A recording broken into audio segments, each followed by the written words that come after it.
घर के बेटा हमें सबके चहेता हमें जीतल एह बेर के नंबर 1 नेता हमें फेरू से नया प्रकाश देखा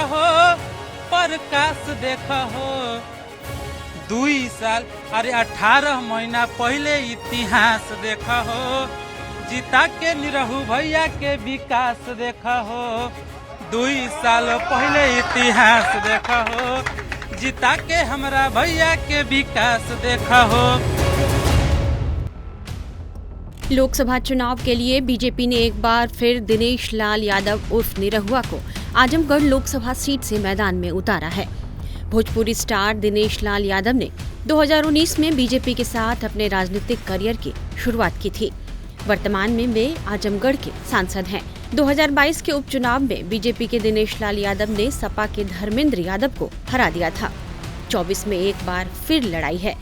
सपा प्रमुख अखिलेश यादव ने अब की बार अपने चचेरे भाई धर्मेंद्र यादव को फिर से मैदान में उतारा है।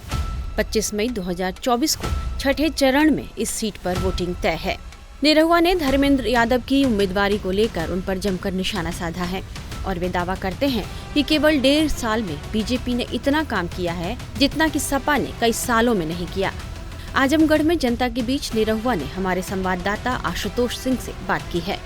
आइए आपको वो बातचीत सुनाते हैं। वो आते हैं 3 दिन के लिए और उनके जो लोग हैं वो कहते हैं कि भाई बड़े नेता हैं वो चाय पीते रहिए, चाय पी ठंडी हो जाएगी फिर। तो मैं उनसे ये पूछता हूँ कि जब हार गए तो आप इतने बड़े नेता हैं कि आजमगढ़ वोट मांगने का टाइम नहीं है, तो जीत जाएंगे तब तो और बड़ा नेता हो जाएंगे, तब तो यहाँ आने का आपको और टाइम नहीं मिलेगा। पर जो यहाँ रहेगा नहीं वो यहाँ के लिए काम कैसे कर पाएगा। आपसे कुछ देर पहले हमने उनसे भी बात की तो बड़ी दिलचस्प बात एक निकल के आई कि उनका ये कहना है कि मैं तो ये चाहता हूँ कि यहाँ से अखिलेश यादव चुनाव लड़े। मेरी चाहत है कि वो अखिलेश यादव चुनाव लड़े और वो बार बार ये कह रहे थे कि मेरी उम्मीदवारी को आप अधिकृत तौर पे ना मानिए। मेरी चाहत है कि वो आजमगढ़ से चुनाव लड़े और भारी मतों से जीते। तो इसे आप किस संकेत के तौर पे देख रहे हैं? देखिए, मैंने पहले ही कहा था कि ये चुनाव से पहले भागेंगे और ये उसी का संकेत है। उन्होंने फिर भागने का संकेत दे दिया कि अखिलेश यादव जी इनको भेजे हैं और ये कह रहे हैं कि हम चाहते हैं कि अखिलेश यादव लड़े। तो क्या लग रहा है कि अखिलेश यादव जी ने सोचा कि भाई चलो वहाँ पे पिच तैयार करो, उसके बाद हम बल्लेबाजी करने आएंगे? हाँ। अखिलेश यादव जी को पता है कि आजमगढ़ ने जब उनको मौका दिया था तो वो आजमगढ़ में काम नहीं किए, छोड़ के चले गए और उसी का नतीजा था कि 22 में यहाँ कमल खिला और वो लोग हार गए। तो उनको पता है कि ये जो 1.5 साल भारतीय जनता पार्टी को मिला, इस 1.5 साल में यहाँ इतना काम हुआ है। यहाँ अंतर्राष्ट्रीय हवाई अड्डा बन रहा है, यहाँ नया रेलवे स्टेशन बन रहा है, यहाँ नई रेल लाइन बन रही है, यहाँ बेलैसा का ब्रिज बन रहा है, यहाँ जितनी सड़कें हैं सारी सड़कें बन गई, विश्वविद्यालय बन गया, संगीत महाविद्यालय बन गया। देखिए ये हरिहरपुर से हैं, हरिहरपुर के ये संगीतकार हैं, गोल्ड मेडलिस्ट हैं और यही लोग हमको बताए थे कि हमारे पास यहाँ पे कुछ भी ऐसा नहीं है जिसके लिए हम रहें। तो हमने इनसे वादा किया था कि आप टेंशन मत लीजिए, होगा। और आज इनसे पूछिए, वहाँ पढ़ाई भी शुरू हो गई, संगीत विद्यालय बन गया। निरहुआ यह भी दावा करते हैं कि आने वाले दिनों में आजमगढ़ गोरखपुर और बनारस की तरह चमकने लगेगा। अभी सबसे बड़ी चीज जो हुई है, पहले क्या होता था कि लोग बात तो करते थे पर विकास कैसे करेंगे उनको जानकारी नहीं थी। तो हम लोगों ने आजमगढ़ में महायोजना लागू करवा दिया। अब जो है महायोजना लागू होने के बाद देखिएगा ये बनारस और गोरखपुर की तरह आजमगढ़ चमकने लगेगा। वहीं आजमगढ़ की जनता निरहुआ के लिए क्या सोचती है, हमारे संवाददाता ने यह भी उनसे जानने की कोशिश की।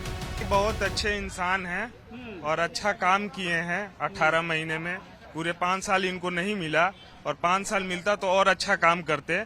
और हम लोग भगवान से दुआ करेंगे कि और एक बार जीते और जीत के और फिर से सांसद बने और बन के अच्छा काम करें। अच्छा काम करें। कुछ और भी लोग हैं, हम उनसे भी बात करने की कोशिश करते हैं कि भैया कब बहुत देर से मोबाइल लिए हो, क्या बात है? हाँ? देखने आए हो कि कुछ वैसे भी काम करते हैं? सर हम यही काम करते हैं, हमारे सांसद हैं। हाँ। 400 के पार। 400 के पार। अच्छा, इतनी गारंटी है जी एकदम। क्या कहेंगे? आइए आगे आइए थोड़ा सा। किस तरीके से देखते हैं इनकी उम्मीदवारी को आप? सर आपका काम जो है जमीन की सतह से है, और सभी लोगों के विकास के लिए है। जब से आप आए हैं तब से हमारे जनपद का पूरा विकास हुआ है। इनके कार्य से हम सभी लोग संतुष्ट हैं, इसलिए हम लोग इनको वोट देना चाहते हैं। देंगे कि बस नहीं सर, बस बातों से ही वोट भी देंगे, जिताएंगे भी। भाई यहाँ पर समाजवादी पार्टी बहुत मजबूत है। नहीं ऐसी बात नहीं है। इनके कार्य से हम सभी लोग संतुष्ट हैं सर, और इनको वोट देना चाहते हैं और जिताना भी चाहते हैं। अच्छा, जिताना चाहते हैं। जी। क्या लगता है, आइए जरा आइए। कार्यकर्ता है कि कार्यकर्ता हैं। कार्यकर्ता जय हैं। श्री राम। हमारे निरहू भैया जैसा कोई पूरे दुनिया में नहीं है। 15 महीने में जो इन्होंने किया, अभी तक कोई वैसा नेता नहीं है जो करके दिखाए। आज जो करके इन्होंने तो आप किया, लोगों को भी दिखाया। आज तक कोई नहीं कर सकता। हर हर महादेव। जनता भी साथ देगी, क्योंकि लड़ाई बहुत टफ है। लड़ाई बहुत टफ है। सबसे अहम रहेगी तभी मजा आते हैं, टफ नहीं रहेगी तो मजा कहाँ से आएगी खेल क्या में। लगता है कि निरहू नंबर 1 खिलाड़ी हैं हमारे निरहू भैया, कोई नहीं है टक्कर में हमारे निरहू भैया सुनने का। में ये आ रहा कि अखिलेश यादव टक्कर जब में आ तक रहे हैं। नहीं कोई कितनों आ जाए, तूफान के आगे कोई कितनों आएगा, तूफान उड़ा के ले जाएगा। अखिलेश यादव जो है ये लोग परिवारवाद है। परिवारवाद यहाँ पे भी है और एक बिहार में भी परिवारवाद है, और परिवारवाद को छोड़ के काम करना चाहिए। परिवारवाद यूपी में भी है, हम लोग के परिवारवाद नहीं है। हम लोग बीजेपी के निस्वार्थ काम होता है। और भी लोग हैं, हम उनसे भी बात करेंगे। चाचा, क्या नाम है आपका? राजकुमार। राजकुमार। हाँ सर, कहाँ, यही के रहने वाले? कहाँ के रहने वाले? आजमगढ़ के रहने वाले। आजमगढ़ के। तो आपके सांसद आपके साथ हैं यहाँ पर? हाँ तो साहब वही मिलने आए हैं साहब। अच्छा, तो कुछ काम वगैरह किया है कि? नहीं भाई, तो कुछ नहीं किया, उससे भेंट करेंगे, कुछ कहेंगे तब। अच्छा, अपना काम नहीं, शहर के काम के लिए मैं बात कर रहा हूँ। ठीक है साहब। शहर ठीक ठाक है? स्थिति? हाँ साहब, सच है। कुछ काम हालत बदल गई पूरा। हाँ, 1.5 साल में। इसके पहले तो सब जंगल राज था, आजमगढ़ जंगल राज। क्या ऐसा क्या था? अब था, वो तो जब से बाबा है, शांति है। रुपया पैसा रख क्या करेगा आदमी को, सुकून नहीं रहेगा। तो ये बताइए, 10-20 करोड़ हमारे पास है, हम सुकून से सो न पाए, चल न पाए, मतलब क्या है? ये बाबा के राज में एक चीज मिला, सुकून मिला है।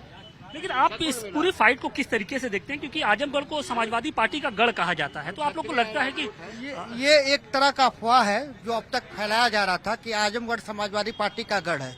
ऐसा कुछ नहीं है। आजमगढ़ की जनता पढ़ी लिखी जनता है, आजमगढ़ के लोग समझदार हैं, और अब वो पूरी तरह से समझ चुके हैं कि जो पार्टी राष्ट्र के हित में, जिले के विकास के हित में कार्य करेगी, उस पार्टी के साथ हम काम करेंगे। जैसा कि दिनेश जी ने कैसा काम किया, आपको क्या लगा? 1.5 साल में दिनेश लाल यादव जी ने यह सिद्ध किया है कि आजमगढ़ में विकास की गति कैसे होनी चाहिए। चाहे वो यूनिवर्सिटी की बात हो, चाहे वो संगीत महाविद्यालय की बात हो, चाहे वो अटल आवासीय विद्यालय की बात हो, चाहे वो रेलवे की बात हो, चाहे सड़कों का जाल। आप देख रहे हैं कि किस तरह से आजमगढ़ की सड़कों में जो सुधार हुआ है, जगह जगह गड्ढे थे, गड्ढा मुक्त सड़कें हो गई। तो यह विकास की ही एक वो है जो पहल है, जिससे ये लग रहा है। आजमगढ़ को समाजवादी पार्टी का गढ़ माना जाता रहा है। पहले मुलायम सिंह, फिर अखिलेश, और अब उन्हीं के परिवार के धर्मेंद्र यादव यहाँ मैदान में हैं। आजमगढ़ में अनुसूचित जाति, ओबीसी और मुसलमान तीनों ही समुदाय 17 से 20% के आसपास हैं। राजनीति के लिहाज से यादव जाति के लोगों का यहाँ प्रभुत्व रहा है। स्थानीय लोगों का कहना है कि व्यक्तिगत तौर पर जनता को निरहुआ से कोई शिकायत नहीं है, लेकिन इस बार मुकाबला इतना आसान भी नहीं है। टाइम्स नाउ नवभारत डिजिटल की रिपोर्ट।